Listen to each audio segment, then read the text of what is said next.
नमस्कार. आपला महाराष्ट्रामध्ये मी ज्ञानदा कदम आपल्या सर्वांचं स्वागत करते. महायुती सरकारची मुख्यमंत्री लाडकी बहीण योजना सुरू झाल्यापासून नेहमीच चर्चेत आहे. विरोधी पक्षांकडून वारंवार या योजनेवरती टीका होत असतानाच केंद्रीय मंत्री नितीन गडकरी यांनी सुद्धा एक मोठी टिप्पणी केली. एका कार्यक्रमात बोलताना लाडकी बहीण योजनेबाबत गडकरींनी केलेलं विधान चर्चेत आहे. गुंतवणूकदारांनी अनुदानासाठी सरकारच्या भरवशावर राहू नये, कारण लाडकी बहीण योजनेलाही पैसे द्यावे लागतात असं वक्तव्य नितीन गडकरींनी केलंय. सरकार हे विषकन्येसारखं असतं, ज्यांच्यासोबत जातं त्यांना ते बुडवतं. त्यामुळे गुंतवणूकदारांनी सरकारला बाजूला ठेवावं. तुम्हाला सरकारकडून अनुदान घ्यायचंय तर घ्या, मात्र अनुदान मिळेल की नाही याची काही शाश्वती नसते असं गडकरी म्हणाले. सब सरकार के भरोसे नहीं होता. मेरा तो मत है कोई भी पार्टी की सरकार हो, सरकार को दूर रखो. सरकार ये विषकन्या होती है, जिसके साथ जाती है उसको डुबाती है. ये आप इनके लफड़े में पड़ो मत. जो सब्सिडी लेना है ले लो, पर ये कोई कब मिलेगी कुछ मिलेगी कोई भरोसा नहीं होता. ये अभी लाडली बहन योजना शुरू होगी तो सब्सिडी का पैसा उनको भी उस काम के लिए देना पड़ा, तो नेचुरल अटक गई. आणि गडकरींच्या वक्तव्यामुळे चर्चा रंगलेली असताना विरोधकांनी सरकारवरती निशाणाही साधलाय.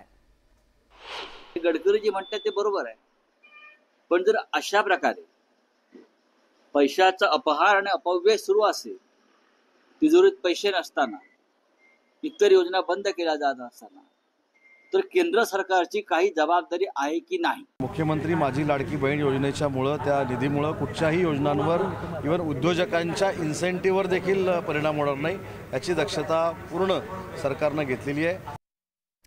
दरम्यान लाडक्या बहिणीवरनं सुरू झालेल्या वादावरती देवेंद्र फडणवीसांनी आता स्पष्टीकरण दिलंय. या योजना बजेटमध्येच होत्या, त्यामुळे कोणतीही दुसरी योजना बंद होणार नाही, सर्व काही सुरळीतपणे सुरू असेल असं त्यांनी सांगितलंय. त्या योजना बजेटमध्येच आहेत, त्यामुळे पगाराकरता प्रॉब्लेम नाही, इतर योजनांकरताही प्रॉब्लेम नाही, विकासाकरताही प्रॉब्लेम नाही. हे सगळे पैसे वेगवेगळ्या प्रकारे ठेवलेले आहेत.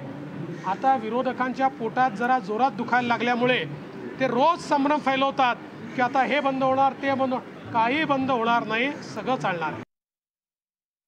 बिलकुल नाही. बघा, गडकरी साहेबाची एक बोलण्याची स्टाईल आहे.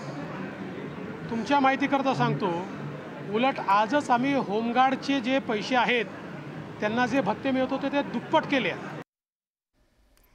तर राज्य सरकारच्या लाडकी बहीण योजनेचा लाभ लाखो महिलांनी घेतला असून या योजनेपोटीचे हप्तेही लाडक्या बहिणींच्या खात्यात जमा झालेत.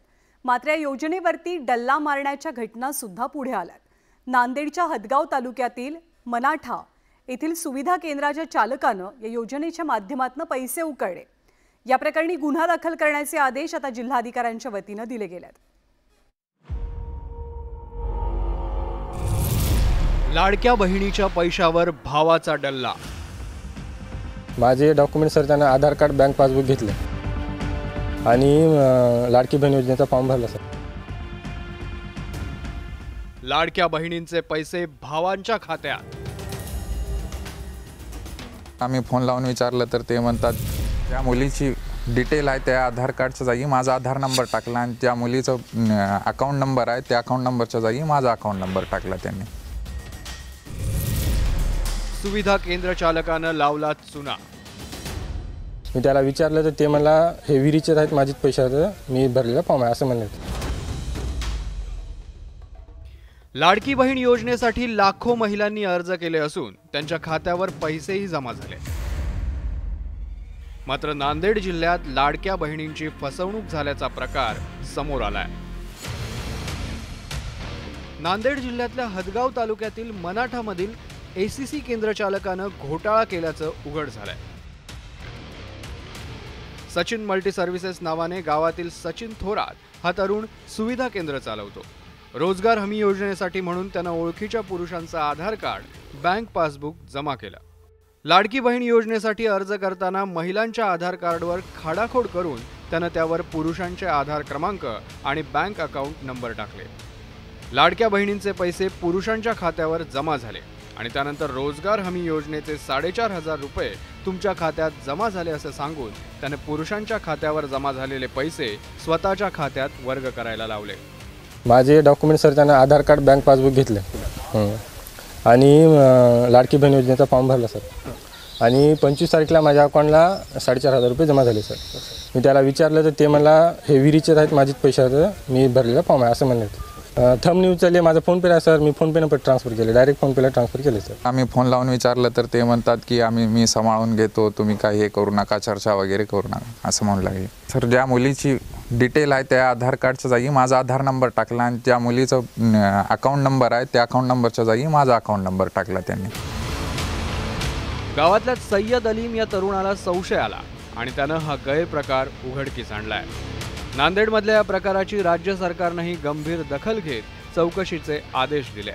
अभी नांदेड़ की एक घटना सामने आई है, उसके बारे में भी प्रॉपर इंक्वायरी होगी और ऐसी घटनाएं ना हो इसके लिए ही हम स्क्रूटिनी और वेरिफिकेशन में ज़्यादा वक्त देते हैं। इनको डीबीटी नहीं किया जाता है जब तक इनकी स्क्रूटिनी ना हो। तो ये जो घटना हुई है उस बारे में भी प्रॉपर इंक्वायरी की जाएगी और इंक्वायरी होने तक उनके जो अकाउंट्स हैं वो सील किए गए। नांदेडमधल्या जवळपास 37 जणांची या केंद्र चालकानं फसवणूक केल्याचं उघड झालंय। लाडक्या बहिणींच्या पैशावर डल्ला मारणाऱ्या अशा दोडक्या भावांवर कठोर कारवाईची मागणी आता केली जाते। Bureau report, news 18 Lokmat. आणि राज्य सरकारनं शालेय विद्यार्थ्यांना दिलेल्या गणवेशाच्या दर्जावरनं नवीन वादाला तोंड फुटतंय। जिल्हा परिषद शाळेच्या विद्यार्थ्यांना वाटप करण्यात येणाऱ्या गणवेशाचा काय दर्जा असतो हे दाखवणारा एक फोटो विरोधी पक्षनेते अंबादास दानवेंनी शेअर केला। या फोटोमध्ये विद्यार्थ्यांना दिलेल्या गणवेशाची दुरवस्था पाहायला मिळते। दानवे यांनी फोटो शेअर करताना सरकारवर जोरदार घणाघात केलाय। पहिल्याची बाही दुसऱ्याच्या शर्टाला, दुसऱ्याचा खिसा तिसऱ्याच्या पॅन्टला, ही विद्यार्थ्यांची चेष्टा असल्याचा घणाघात दानवेंनी केलेला आहे। म्हणजे 90 लाख गणवेश, परंतु आत्ताच्या घडीला या 45 लाखापैकी आज ऑक्टोबर महिना उजाडतोय उद्या, तरी फक्त 24 लाख विद्यार्थ्यांना गणवेश दिलेले आहे। आणि मला असं वाटतं ही गोरगरीब विद्यार्थ्यांची थट्टा, परत जे दिलेले तेही नीट नाही, त्याचा दर्जा जो सांगितला गेला तो मुळीच नाही। म्हणून अशा पद्धतीनं हे सरकार कुठं खातंय? शिवाजी महाराजांच्या पुतळ्यात खातंय, गणवेशामध्ये खातंय, यांना काय पुरत नाही का? एक गोष्ट अशी आहे की शाळेचे गणवेश हे पहिल्यांदाच शिवण्याचं काम हे महिलांना देण्यात आलेलं आहे आणि त्याच्यामुळे जवळजवळ 20,000 महिला आणि त्याचबरोबर महिला औद्योगिक विकास मंडळ हे याच्यावर काम करत आहे। उत्कृष्ट दर्जाचा कपडा जो केंद्र शासनाच्या एजन्सीकडून तपासून घेतला जातो तोच मुलांना दिला जातो।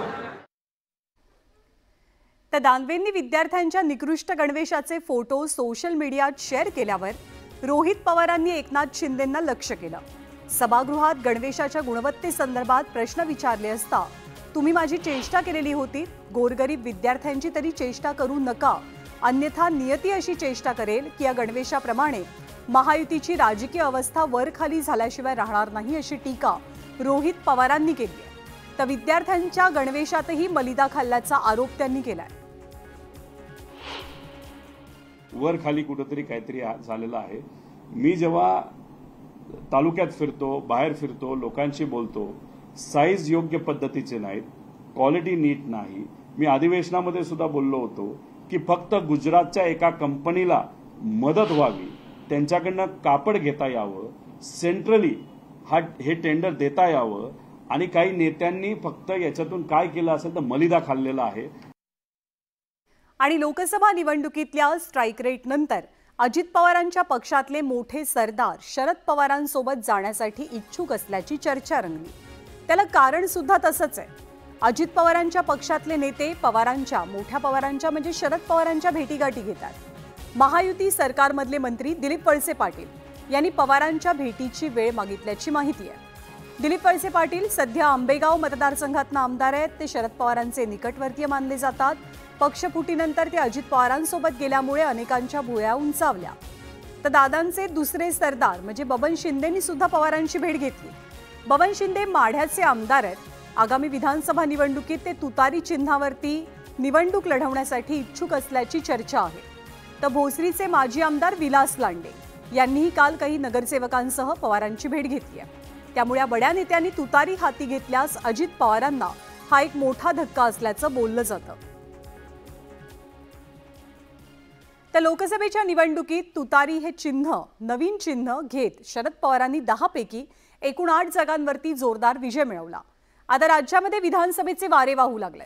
विधानसभेच्या निवडणुकीतही राष्ट्रवादी काँग्रेस शरदचंद्र पवारांचा पक्ष 80 पेक्षा जास्त जागा लढवण्याची तयारी करत असल्याची माहिती आहे. त्यामुळे इतर पक्षातल्या दुसऱ्या फळीतले अनेक नेते उमेदवारीसाठी इच्छुक असून पवारांच्या गाठीभेटी घेणं सुरू झालंय.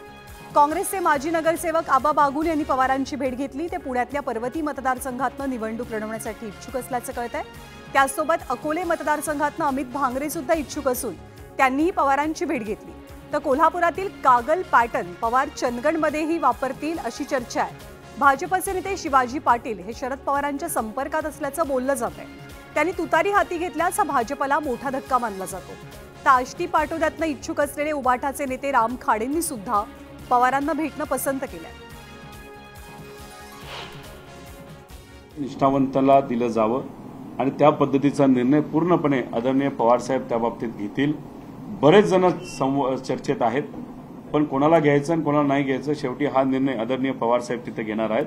पण वातावरण हे महाविकास आघाडीला अतिशय सकारात्मक आहे. त्यामुळे ज्या ज्या लोकांची तुम्ही नावं घेतली ते लोक तसं बघितलं तर गेले 25-30 वर्ष राजकारणामध्ये आहे आणि त्या लोकांना सुद्धा आज जर वाटत असेल की महाविकास आघाडी सरकार येते तर अनेक लोक आदरणीय पवार साहेबांना भेटायला येतात. आता निर्णय काय होईल हा पक्षामधले सगळे ज्येष्ठ नेते आदरणीय पवार साहेब, देशमुख साहेब, राजेश भैया, जितेंद्र आव्हाड, माननीय जयंत पाटील साहेब हे सगळे आम्ही मिळून करू.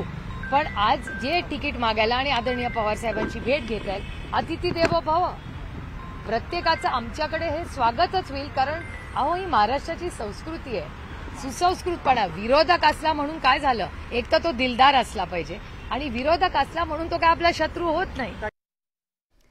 आणि येत्या विधानसभा निवडणुकीत घड्याळ चिन्ह आम्हाला नको असं मोठं विधान राष्ट्रवादी शरदचंद्र गटाचे अध्यक्ष शरद पवारांनी अनौपचारिक गप्पात केलंय. विधानसभेला तुतारी वाजवणारा माणूस हेच आमचं चिन्ह असेल असं शरद पवारांनी म्हटलं. महाविकास आघाडीमध्ये मुख्यमंत्री पदाबाबत निर्णय आमदार निवडून आल्यावरती घेतला जाईल असंही पवारांनी सांगितलंय. ज्या पक्षाची क्षमता आहे त्या जागांची अदलाबदल करू असंही पवार या अनौपचारिक गप्पांमध्ये म्हणाले.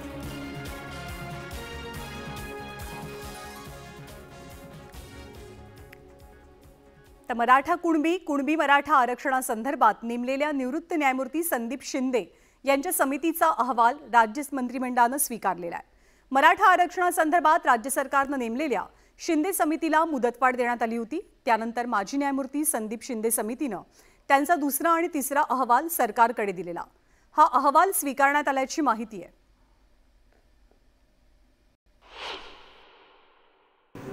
आज शिंदे समितीचा अहवाल आम्ही त्या ठिकाणी मान्य केलेला आहे आणि त्या अहवालाच्या माध्यमातून देखील अनेक आमच्या ज्यांच्याजवळ पुरावे आहेत अशा मराठा समाजांच्या तरुणांचा फायदा होणार आहे. त्यामुळे कोणी कशीही कितीही टीका केली तरी देखील मी एवढंच सांगेन, आम्ही टीकेला उत्तर आमच्या कामाने देऊ. आणि मराठा आंदोलक मनोज जरांगे पाटील यांनी पुन्हा एकदा सरकारला निर्वाणीचा इशारा दिलाय. विधानसभा निवडणुकीची आचारसंहिता लागू होण्यापूर्वी मराठा समाजाला ओबीसीतनं आरक्षण द्या, अन्यथा विधानसभा निवडणुकीत मोठा पश्चाताप होईल असं जरांगे म्हणतात. अमित शहा यांच्यावरती टीका न करायला ते काही सूर्य नाहीत असा टोलाही त्यांनी भाजपला लगावलाय. दसऱ्याच्या दिवशी नारायणगडावरती दसरा मेळावा होणार असून सर्वांनी मोठ्या संख्येने एकजूट दाखवावी असं आवाहन जरांगे पाटलांनी केलंय.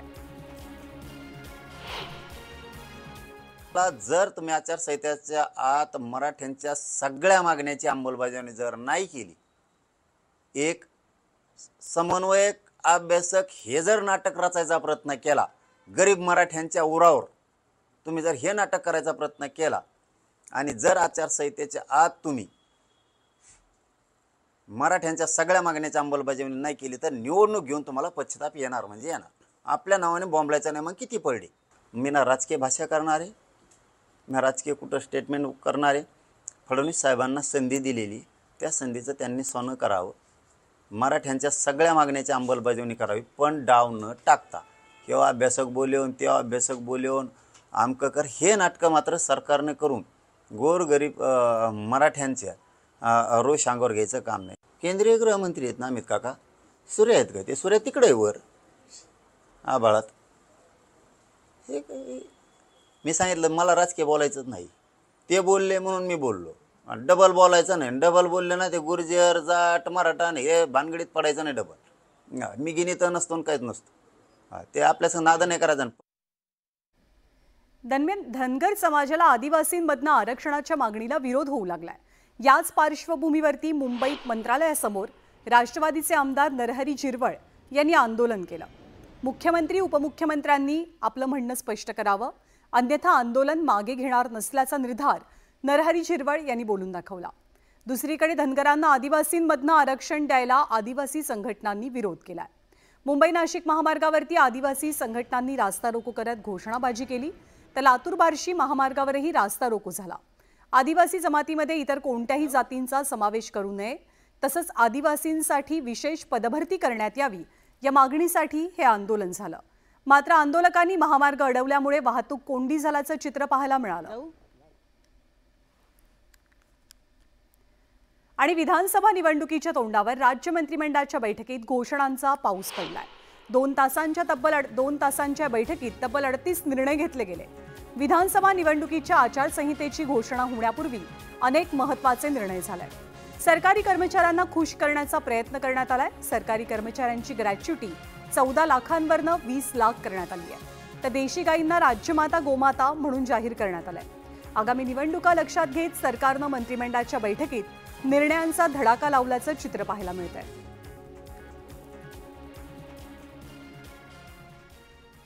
सिंधुदुर्गामध्ये जिल्हा परिषदेच्या बांधकाम विभागामध्ये ठेकेदाराच्या अंगरक्षकांनी दादागिरी केल्याचा आरोप करत उद्धव ठाकरेंच्या पक्षाच्या नेत्यांसह पदाधिकाऱ्यांनी या अंगरक्षकांना हाणामारी केली. सावंतवाडी इथल्या एका इमारतीच्या बांधकामाची निविदा भरण्याची आजची अंतिम मुदत होती. ही निविदा भरण्यासाठी सावंतवाडी इथला ठेकेदार जिल्हा परिषदेच्या बांधकाम विभागात आलेला होता आणि त्यानं आपल्यासोबत अंगरक्षकही आणले होते. हे अंगरक्षक बांधकाम विभागाच्या दरवाजावरती उभे राहून इथे येणाऱ्या व्यक्तींना त्यांचं काम विचारून त्यांच्या जवळच्या कागदपत्रांची पडताळणी करत होते. दरम्यान ही घटना ओरोस इथे असलेल्या ठाकरेंच्या शिवसेनेचे पदाधिकारी आणि नेत्यांच्या लक्षात आली. त्यांनी तात्काळ बांधकाम विभागाकडे धाव घेतली आणि या अंगरक्षकांना जाब विचारला. त्यावेळी ठाकरेंच्या पक्षाचे नेते आणि पदाधिकारी यांच्यासोबत अंगरक्षकांची बाचाबाचीही झाली. त्यावेळी उद्धव ठाकरेंच्या पक्षाच्या नेत्यांनी आणि पदाधिकाऱ्यांनी या अंगरक्षकांना हुसकावून लावलं. काही अंगरक्षक पळून गेले, तर काही अंगरक्षकांना पोलिसांच्या ताब्यात दिलं गेलं. पण या घटनेमुळे जिल्हा परिषद बांधकाम विभाग यामध्ये तणावाचं वातावरण निर्माण झालेलं होतं. इकडे बारामतीमधील माळेगाव सहकारी साखर कारखान्याच्या वार्षिक सर्वसाधारण सभेमध्ये गोंधळ झाल्याचं चित्र पाहायला मिळालं. या साखर कारखान्याची 69वी सर्वसाधारण सभा सुरू असतानाच एका सभासदानं इतर सभासदांचा उल्लेख माकड असा केला. यावेळी सर्व सभासद जागेवरनं उठले आणि त्यांनी या सदस्याचा निषेध नोंदवला. दोनही गट यावेळेला आमने सामने आल्याचं चित्र होतं. यावेळी साखर कारखान्याचे अध्यक्ष केशव जगताप हे सदस्यांना शांत करत होते, मात्र तरीही सभासदांचा गोंधळ सुरूच होता. अखेर पोलिसांनी हस्तक्षेप केला आणि दोनही गटांना आवर घातला. तिरुपती मंदिरातल्या लाडू प्रसादाच्या वादाप्रकरणी सुप्रीम कोर्टानं आंध्र प्रदेश सरकारला खडे बोल सुनावले. जेव्हा खुद्द मुख्यमंत्र्यांनी प्रसादात प्राण्यांची चरबी असल्याबाबतचा तपास SITला दिला, मग आधी माध्यमांसमोर जाण्याची गरज काय होती? निदान देवाला तरी राजकारणापासून दूर ठेवा या शब्दात कोर्टानं आंध्रचे मुख्यमंत्री चंद्रबाबू नायडूंना फटकारलेलं आहे. प्रसाद बनवताना भेसळयुक्त सामग्री वापरली गेली नव्हती असं अहवाल पाहता प्रथमदर्शनी दिसतंय, असं निरीक्षणही कोर्टाकडनं नमूद करण्यात आलंय. SITनं तपास कुठवर केलाय? मुख्यमंत्र्यांनी यावर स्पष्टीकरण द्यावं असंही सुप्रीम कोर्टानं म्हटलंय. तिरुपती मंदिरातील प्रसाद लाडूंमध्ये प्राण्यांची चरबी मिसळल्याच्या मुद्द्यावरनं देशभरात राजकारण तापलं. त्यावरून आज सुप्रीम कोर्टात सुनावणी पार पडली. आणि या बातम्यांचा आढावा घेतल्यानंतर बुलेटिनमध्ये वेळ झाली आहे छोट्याशा ब्रेकची.